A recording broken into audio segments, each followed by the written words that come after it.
The alarm screamed through my helmet before I even saw the ship go down.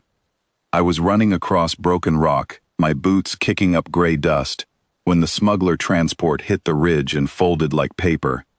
Fire climbed out of the wreck in orange sheets. I had 30 seconds before the second explosion, maybe less, and I still don't know why I ran toward it instead of away. That is when I heard the sound. A high, thin cry, almost like a whistle, coming from somewhere under the twisted metal. Not a person. Something smaller. Something scared.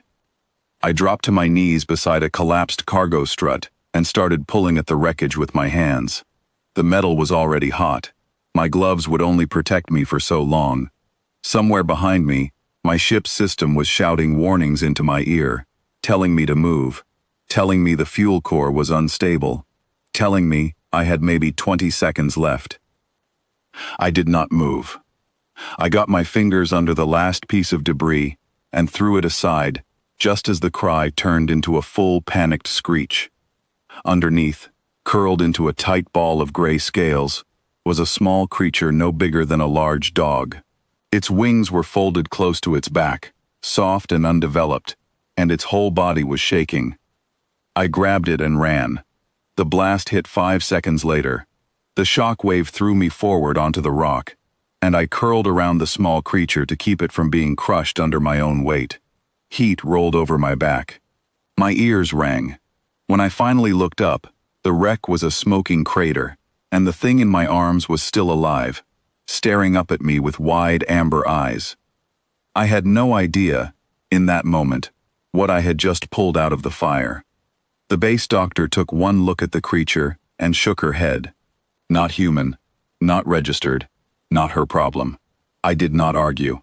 I carried him back to my quarters myself and laid him on a folded blanket, and for the next 6 hours, I did not sleep. I cleaned the burns along his side. I found a way to feed him through a tube when he was too weak to eat on his own. I sat beside him and watched his chest rise and fall, waiting for it to stop, terrified every time it slowed. By morning, he opened his eyes and looked straight at me, and something in my chest cracked open that I did not know was closed. I named him Ash. The record said his kind came from a world 3 systems away, a species called Drykon, known for being intelligent, dangerous when threatened, and almost impossible to tame. The smugglers had been moving him illegally, probably to sell him to some rich collector who wanted an exotic pet. Nobody was supposed to survive that crash.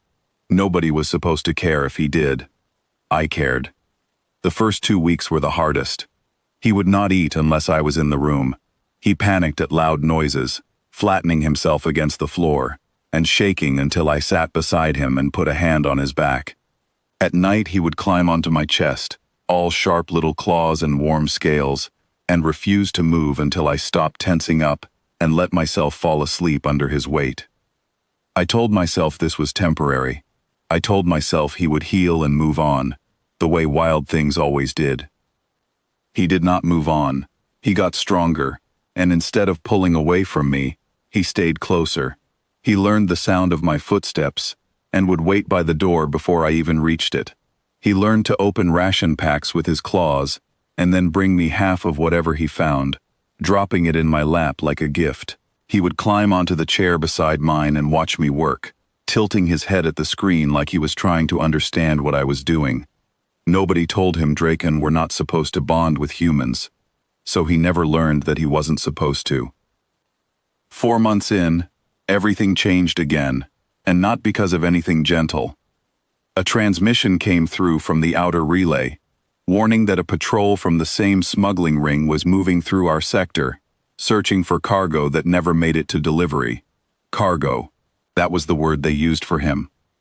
I was in the workshop when the proximity alarm went off, and my blood went cold. 2 ships, moving fast, weapons hot, heading straight for the base. I grabbed Ash and ran for the transport bay, my heart slamming against my ribs, boots pounding on metal grating. He knew something was wrong. He always knew.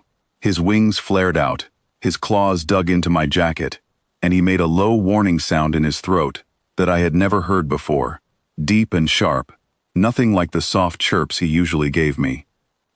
I strapped him into the transport pod as fast as I could, my hands shaking, and started the engine just as the first shot hit the outer wall of the base. The whole structure shuddered. Dust rained down from the ceiling. I threw the transport into full throttle and shot out through the emergency exit tunnel, the walls rushing past in a blur, sparks flying from a support beam that had come loose above us. Behind me, the patrol ship broke off from the base and turned to follow. I dropped low over the canyon floor, weaving between rock spires, engine screaming under the strain. Ash pressed himself flat against my side, his whole body trembling, but he did not cry out. He just stayed close, like he trusted me to get us both through it. A blast hit the canyon wall beside us, and rock exploded outward, showering the windshield with debris. I pulled hard on the controls, dropped us into a narrow gap between two cliffs, and cut the engine power just enough to slip through without scraping the sides. My hands were slick with sweat. My heart was pounding so hard I could feel it in my ears. The patrol ship could not follow through the gap. It peeled off, circling wide, searching for another way in, and that gave me just enough time. I pushed the transport hard toward the old mining tunnels on the far side of the canyon, ducked inside, and killed every light on the ship. We sat there in total darkness, engine cooling, both of us breathing hard, waiting to see if they had lost us. Minutes passed, then more minutes. Finally, the comm system picked up the patrol ship's chatter, moving away, giving up the search. We were safe. I let out a breath I did not know I had been holding, and only then did I feel Ash shift beside me. He climbed into my lap, too big for it now, wings draping over my knees, and pressed his snout against my chest, the way he did when he wanted to feel my heartbeat calm down. That was the night everything became clear. He was not cargo. He was not a wild animal, waiting to be released back into some distant world. He was family, and I had almost lost him twice in one day. 2 weeks later, a proper wildlife transport arrived, sent by a real sanctuary, one built for creatures like him, with trained handlers, and a safe world far from smugglers and patrol ships. It was the right choice. Everyone said so. I had already signed the papers. I told myself I was ready. I was not ready. The night before he left, Ash climbed into my lap again, wings spread over both of us, and looked up at me with those amber eyes like he understood something I did not want him to understand. He opened his mouth and tried to speak. His throat was never built for human words, but he had been listening for months, mimicking sounds, trying every single day to shape something out of the noises I made around him. This time, he pushed harder than I had ever seen him push before, his whole body working, ridges along his neck flaring with effort. The sound came out broken, more breath than voice. La. His head tilted, correcting himself, trying again with the same fierce focus he gave everything, learning to fly, figuring out doors, chewing through his first solid meal. Ooh. I love you, I whispered, finishing it for him, because I understood exactly what he was trying to say. His wings snapped open in a sudden burst, and he pressed his snout hard against my chest, making a low rattling sound of pure joy, like he had just set down something heavy he had been carrying for a very long time. I did not hold back my tears. I let them fall, one after another, while he stayed pressed against me, confused by my crying but refusing to let go, wrapping his wings around us both, like he could protect me from whatever was hurting. The next morning, I watched the transport lift off, carrying him toward a world where he would grow strong, learn to fly properly, and live among his own kind. I did not cry again. I had promised myself I would not do that to him twice. He will grow up surrounded by other Drykon. He will learn their language, their skies, their way of living.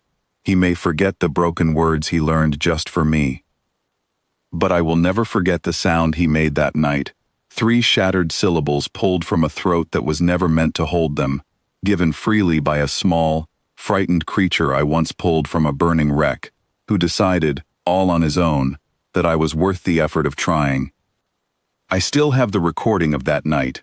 I do not listen to it often. I do not need to. I already know exactly how it sounds.